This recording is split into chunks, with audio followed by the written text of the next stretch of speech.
Updating your payout destination on Steam is a straightforward process. Follow these steps to ensure your account is set up correctly for receiving payments. Step 1. Log into your Steam account. Visit the Steam website or open a Steam client on your device. Enter your login credentials to access your account. Step 2. Navigate to Account Details. Once logged in, click on your profile name in the top right corner.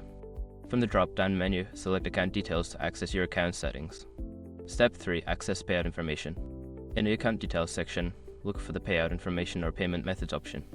Click on it to view your current payout destination and options for updating. Step 4. Update your payout destination. Follow the prompts to add or change your payout destination. You may need to enter new payment information, such as bank account details or PayPal information, depending on the options available. Step 5. Confirm changes. After updating your payout destination, review the information for accuracy. Confirm the changes by clicking the appropriate button, usually labeled Save or Update. You may receive a confirmation email regarding the update. After completing these steps, your payout destination will be updated. Make sure to check your email for any notifications from Steam regarding the changes.